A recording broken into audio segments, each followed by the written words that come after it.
Well, hello, everyone, and welcome to the Resilient Leadership Podcast, where everything we talk about is aimed at helping you lead with a greater sense of calm, clarity, and conviction, even in anxious times. And my name is Irvine Nugent, and I am joined, as always, by my amazing co-host, Bridget Tyre. And Bridget, how are you doing today?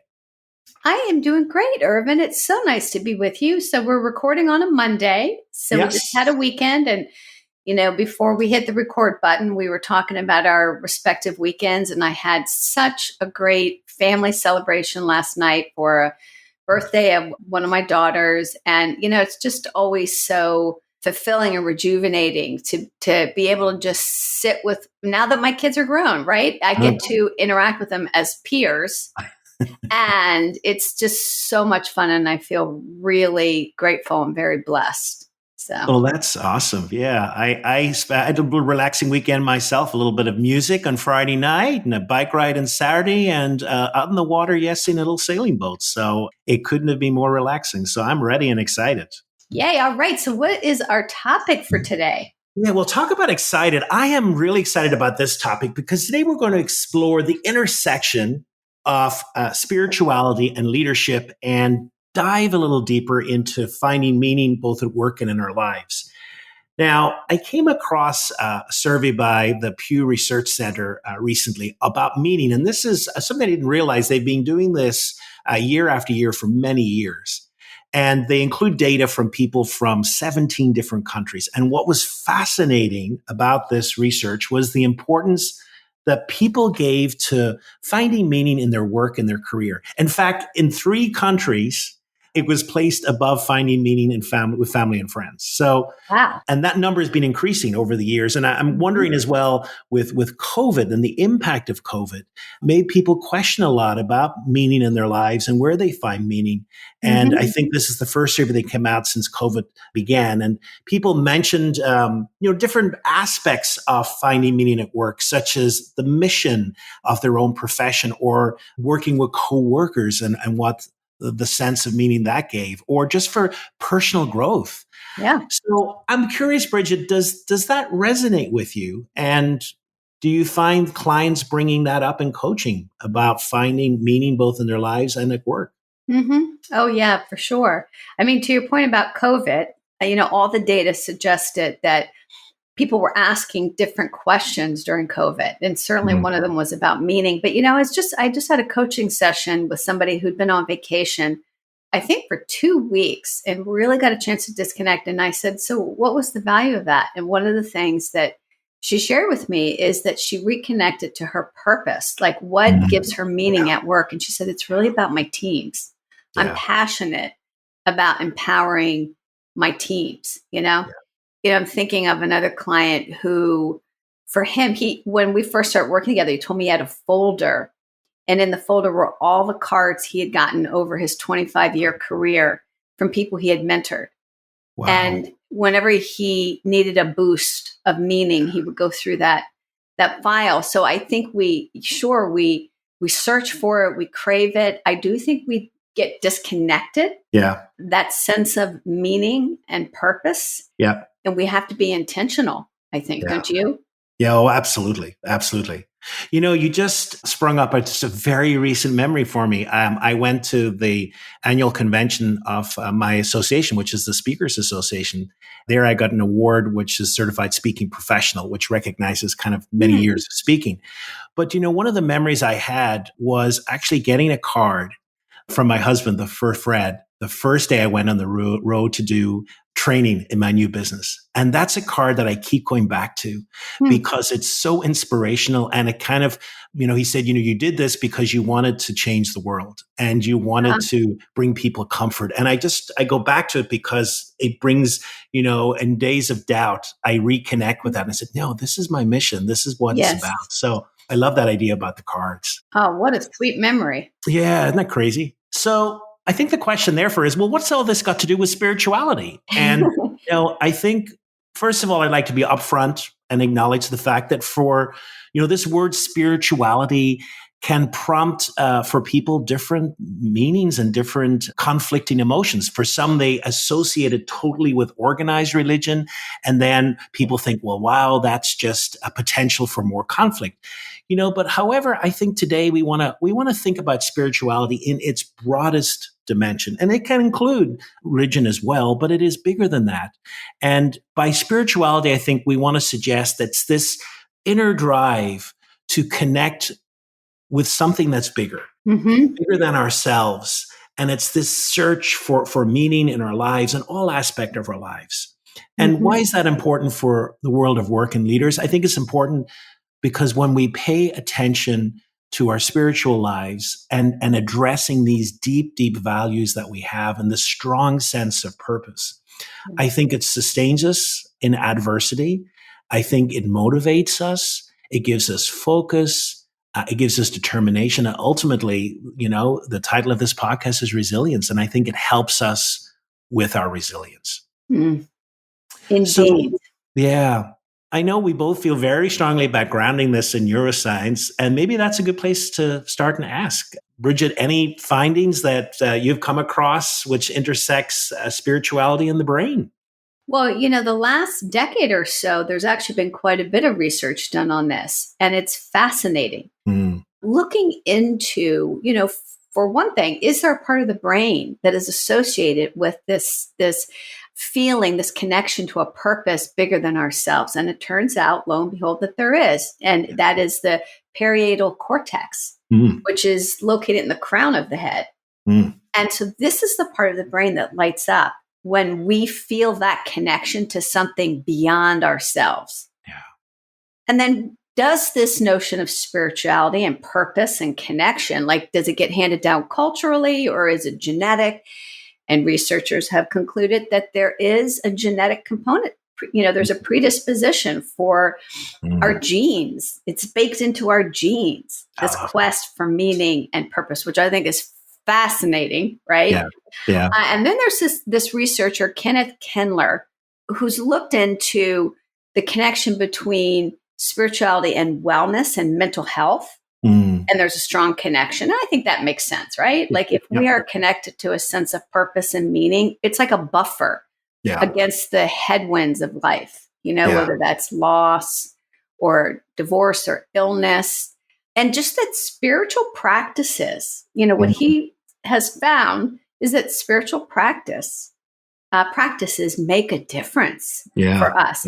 And I want our listeners to hear that, not as some woo-woo-y thing where we're, out burning incense per se, but any practice we do that connects us to and creates for us a sense of meaning. Yeah. And those can make the biggest difference. Absolutely. Yeah, you talk about kind of some of the research in the last 10 years, and I know one of the areas that I'm fascinated in and is meditation, which again, people think is very woo-woo, but it's not. I mean, meditation basically is taking pause in our lives to an attempt to be fully present to the moment, this present moment. That's really all meditation is. And there's been a lot of research on, does pausing and attempting to be present in the moment impact our brain? And it does. What's interesting is it increases healthy brain functioning in certain areas. And then it also shrinks the part of the brain which is associated with some undesirable behavior. So what are some of the increased brain functions that are helped? Well, it helps in our cognition. It helps in our memory. It helps us have a more realistic sense of self.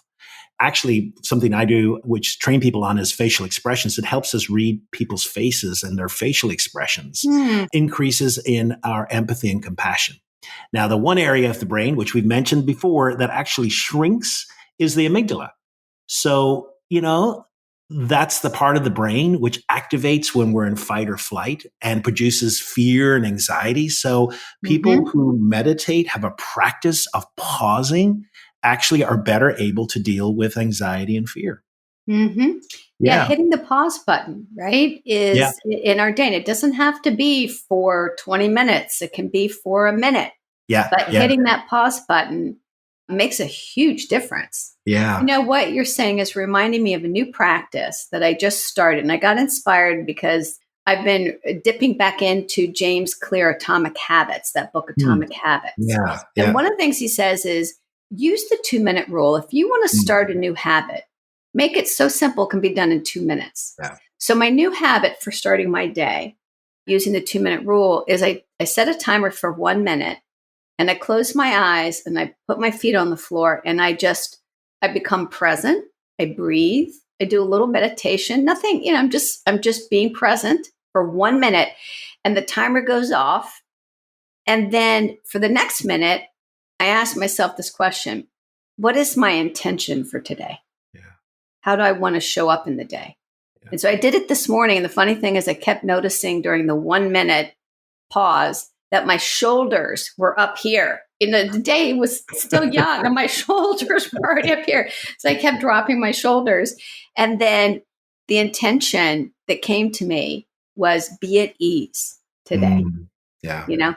Love it. So spiritual practices don't have to take a lot of time. They're about connecting us to a life spring within us that then allows us to lead from a really different place, right? Yeah. Oh, I love this. And I love the fact that your practice grounds yourself immediately by putting your feet on the ground, because we know that that just connects us with our physicality. When I wake up, my mind is racing. Yeah. And just that purposeful grounding can really help us move away from kind of the train leaving, and feeling that we're on this express train that doesn't stop. And just really, I love that intentional beginning to the day.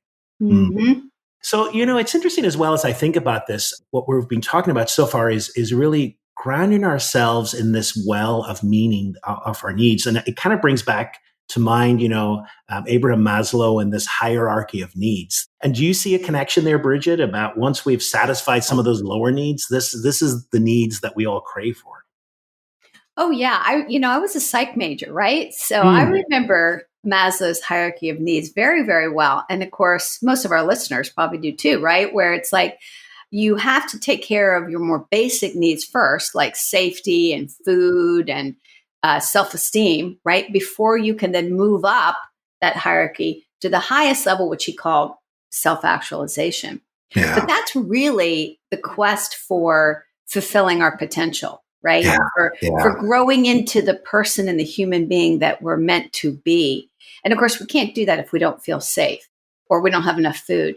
But the interesting thing is that later in his life, Maslow actually expanded that tip of the triangle there and included transcendence, Mm. which is really about going beyond ourselves, right? Yeah. It's transcending even our own desire for self-actualization and really becoming other focused Yeah. beyond ourselves, Yeah. right? Yeah. Yeah. So this is just, feeling for me as we talk about this. It's such a powerful reminder. It's very grounding, this conversation Mm. for me. So let's think about it behaviorally, right? Yeah. So for our listeners, I don't know, do you have any thoughts, Irvin, on how we take this notion of creating meaning Mm-hmm. and connecting to something beyond ourselves and look at it through a behavioral lens? Yeah, it's a great question. And I think it's an important question because very often spiritual conversations can feel a little ethereal. Mm-hmm. And so there's a book I came across a number of years ago, which I just love. And it's by Cindy Wrigglesworth called Mm-hmm. Spiritual Intelligence. She's a really interesting thinker on spirituality. And really, she bases some spiritual practice growing out of our emotional intelligence. So she said, people who tend to have very developed a spirituality tend to be people as well who've, first of all, worked on their emotional intelligence. Ah. And so I love this as a construct to talk about what does it look like and feel like to be in touch with your spirituality as a leader. And so she describes a number of different quadrants, but I just wanted to pull out one or a couple that I think are important. The first is self-awareness, which we've talked about before. It's one of the groundings that we've talked about for resilient leaders. But Mm-hmm. this is just a little bit different. Here we're talking a little bit about, are we aware of our worldview? What our worldview is just basically those two words. It's our view of the world. And Yes. it's like a lens or a filter through which we sometimes are usually not aware, but it Mm-hmm. filters out information perhaps that is not relevant or we don't feel is relevant, or it's the lens through which we allow all the awareness we have. So this is how aware are we of that? Hmm. Important question. Do we pause? Because that's such a built-in lens. And that at times without the pause, it's hard to really sit back and say, wow, what kind of information am I filtering? Mm-hmm. And what am I ignoring? And then I think the second is how aware are we of our life's purpose? We've talked a little bit about this, about our mission. It's this age old question, the answer to why am I here? Yeah. And we just talked about Maslow, and it's kind of the self-actualization. So I think that's important. And then a third area is we all are really based on our values, whether we know them or not. But how aware am I of the values that drive my life? And is there a hierarchy there? Is there a priority? And so I think there's a kind of a really interesting question there is, how do I choose my priorities? How do they inform my life? Mm-hmm. Boy, there's a lot in there, isn't there? Yeah. Yeah. How does that resonate with you, Bridget? I mean, can you think as well of kind of a leader maybe you've worked with that Mm-hmm. was kind of going through that tussle of self-awareness and spiritual Mm-hmm. self-awareness? Yeah, well, when you talk about the worldview and the lens, I think that really what that jogged loose for me is one, how critical in this day and age it is to even be aware that we each have our own worldview. And it isn't the view. There are other worldviews, you Yeah. know? Yeah. And I'm thinking of a client who, in the wake of the murder of George Floyd, was profoundly affected by that and shifted their worldview because what I recall him doing early on, because at first I don't think, how could he, just like the rest of us, how could he really understand fully what that really meant for him, Mhm. for the world, for his company. But he reached out to some of his Black employees and he listened and he really asked them, what does this mean to you? And he started reading and he read like 5 or 6 books. And I could hear his worldview shifting. Mm. And he made this, you talk about values, he made this a fourth or fifth value in his company, this Yeah. notion of diversity and inclusion in a different way. And he really tried to embrace it.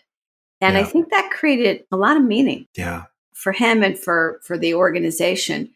And that's, you have to be willing to be humbled Mm. to do this work, right? Mm-hmm. Yep. That to recognize that sometimes you aren't seeing Mm. the whole picture and that your worldview can be augmented or Yep. enhanced, Yep. you know? And, Yeah. and then you're able to connect with people in a much deeper and more profound way. Yeah. And I think what you're kind of talking about that there is this awareness of the universal awareness. So we kind of become aware of ourselves and then we move out and this, what I love about that story of the client is just this sense of openness Hmm. because at times we're not as human beings, we're not open. And at Mm-hmm. times we don't like to be challenged. And at times it's hard. It's hard to say, the way I have thought, maybe not. There's other ways of thinking and just to Yeah. be radically open to that. And what I hear when I see that is I get a sense of ease and openness, which is Yeah. really kind of the opposite really to anxiety, It is. how often we talked about, kind of just this anxiousness and this closing down Yes, and this protection and survival. And it's really, the spiritual quality is the opposite of that. it It is. is the ability to be open. It is the ability to be less defensive. And it Mm-hmm. is the ability to accept challenge. When I see a leader who has been able to change their view on something in a significant way, Yeah. I really have such great respect for that. And Mhm. that's when I go, now that's a leader. Yeah. Absolutely. Yeah. For me, part of my spirituality is very much grounded in where I grew up in Ireland and Celtic spirituality, which is a very earthy spirituality. I love it. And there's certain unique elements there. But one of the elements that I love is the notion of a thin place. Hmm. And in Ireland, we believe that there are certain physical places where we enter into them, Hmm. and the veil between here and now, the veil between heaven and earth, however you describe it, the here and the beyond, is thin. And so the quality of Hmm. something that happens there, and I love that because there are places that I have been to where time just seems to stop. It takes a different meaning. And it invites me to, first of all, reflect upon myself and become more aware. And then it invites me to connect with the wider universe and to be more Hmm. open and receptive, and just to see how there is so much we don't understand Yeah. and so much that is beyond us. And, when I was playing with that term, one of the things that I've often thought, what would it be like for us to be a thin place for each other? Mm.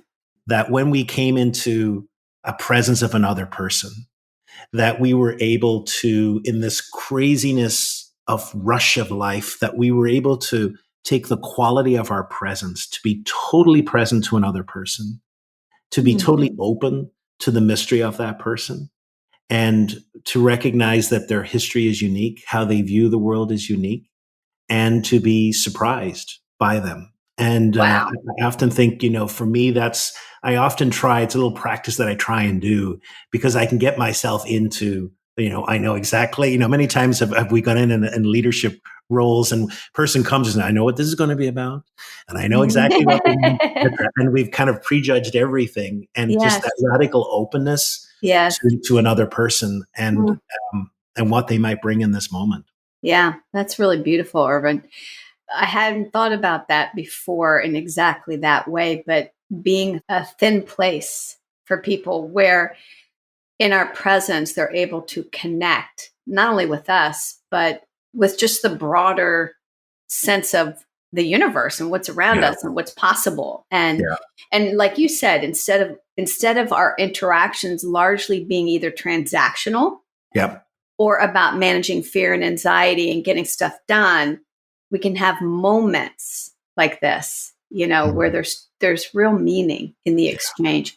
Yeah. So, Irvin, I'm curious then, like for our listeners, again, this is something you have to be intentional about, right? Yep. We as human beings, we don't tend to, at least most of us, I think, without being intentional, we don't tend to lead and live in a very spiritual place. We're too busy getting stuff done, So, Mm-hmm. what thoughts do you have for how leaders can grow the side of themselves? Yeah. So it's a really interesting question. Well, I think, you kicked us off so beautifully earlier in the episode by talking about this new 2 minute exercise or practice. And I think, practice is a great word. So I think first of all, there has to be a commitment.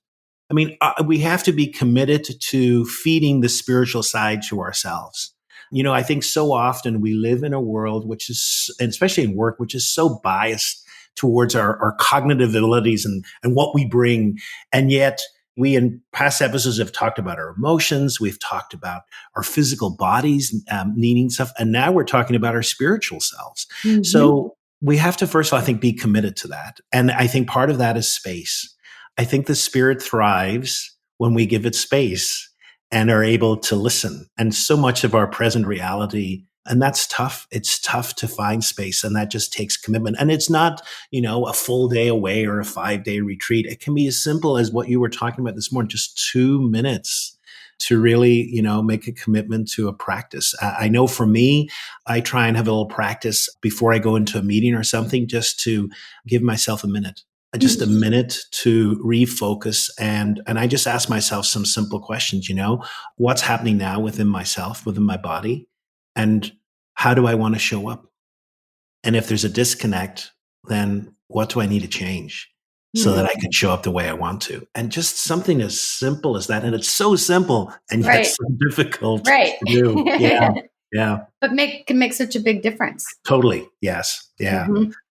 So I think that's the first thing. And then I think, there's, when we want to grow in spirituality, I think there are some beautiful questions which we can just chew on And I think it can really help us just kind of explore this world. And I think, pulling from some of the conversation we've had today, a question might be, am I living in accordance with my purpose? And am I making Mm. choices based on my values? Mm. And sometimes that leads to some very difficult choices because sometimes we're out of sync with our Yep. purpose and with our values. And at times it may lead to some difficult conversations and it may lead to some difficult choices. I know I was working with a client a few years ago who was in a very intense workplace environment where the expectation was that people would stay late. And it was pretty much, your typical dog eat dog. And he had a young son who was growing older and had joined, was now, I think, 7 and had joined a soccer league. He had some soccer games at 4:30, 5 o'clock and was conflicted Mm. because felt he couldn't leave. Right. And so the value, of course, of work was no, you give your life, you work insane hours. This is how you get ahead. And then it was, well, my value is my family, my children. And if I miss time, what will I do here? And so he really wrestled with that until eventually he said, no, the deeper value is my family. And so Hmm. he started leaving work at 4:30. He said, I think I had 9 daggers in my back the first time I left. But he said, you know what he said was really interesting? He said, after about a month or two, people came to thank me because they had inspired them, that his embracing of his values Mm. had helped them understand how out of whack some of their values were and gave them courage to act on their own values. That's lovely. Yeah. Yeah. So that's one. And then a second question is, am I attached to a particular outcome? Do I feel I need to be in charge? Because I think part of spirituality is, and we've just been talking about this in last week's episode, of this letting go, Yeah. of realizing that I don't have to control everything. Right. And I think that's important. And then the third question is, how flexible am I? Because if there's one thing we understand about life, it is ever changing. And I think spirituality helps us explore the mystery, the wonder of that, and Hmm. knowing that life is constantly changing. Yeah. Hmm. Bridget, anything to add to those? I just love those questions. I was sitting in them a little bit for myself, you know, and they're Mm, very powerful. And as you said, they can provoke insights that are difficult, that we have yeah. to wrestle with. Yeah. There's not a human being alive who hasn't, at some point in their careers and in their lives, fallen out of step with their deeper sense of purpose and values. And the Mm, question is, do we have the courage to face that and then to do something about it? yeah. And when we do, as you pointed out in your example, we can inspire other people to do the same, Yeah. and that's real leadership, right? Absolutely. Oh, yeah. Totally. The ability and the courage to do that, the actual courage to live out those values. Yeah. Well, so that's really helpful. I know we always end our podcast with a practice, so you've already suggested some really neat things, and our listeners might be going, oh, I'm going to do that, or I'm going to start that. But is there a fitting practice you'd like to sort of leave with folks? So one new thing has come up. I was going to suggest, and I will suggest, maybe taking a question, a juicy question, and munching on it throughout the week. I think is really powerful. And so those are 3 questions which I've just brought up, and I think they're great questions. Mm-hmm. So let me just go over them again. Okay. Am I living in accordance with my purpose and making my choices based on my values? Second question is, how attached am I to a particular outcome? Do I feel a need to be in charge of situations and people? And then the third is, how flexible am I to the ever changing nature of life? So chewing this. And then maybe, Bridget just mentioned a wonderful, simple practice in the morning. For her, it's taking 2 minutes to ground and to set an intention. So maybe you take 2 minutes. You don't have to do what Bridget does, but maybe just take 2 minutes for yourself as you ease into the day, or maybe 2 minutes at night as you ease into sleep, and just give yourself some space Mm, I love and that. commit yourself to that space. Yeah. Thank you for sharing those questions again. And any one of them, Yeah. right? Just hitting the pause button to ask any one of those, let alone all three, could produce something different in our Yeah, day. absolutely. Thank you so much for that. Well, Irvine, this has just been, such a grounding conversation for me. Kind of getting ready for it this morning and then having this with you literally shifted something for me and reminded me of the importance of being in this conversation with Yeah, myself, right? yeah. Where do I find meaning? What is my deeper sense of purpose? How much am I living in accordance with my values? How flexible am I and open to other worldviews besides the one that I carry? And can I be a thin place for Mm, other human beings where, when they're in my presence, they are able to connect with something richer and deeper within themselves and within the world around them? All really wonderful stuff. It's been great having this conversation with you. To our listeners, if you find this particular episode helpful, please share it with others. Irvine, you want to remind them, if they want to leave us with a question or a comment, how they can do that? Sure, absolutely. We have an email set up, resilientleadershippodcast@gmail.com. Please feel free to send us your comments. If you have ideas for future episodes, what you're enjoying, what you'd like more of, we're all ears and open to any comments you have. Awesome. And our next episode is going to be about how we can use music to manage our anxiety and build greater resilience. I'm really excited about that and look forward to it. So to our listeners, I hope you have a great rest of your day. And Irvine, as always, thank you for being in conversation with me. Real pleasure, Bridget. Thanks so much. Take care. Bye-bye. Bye now.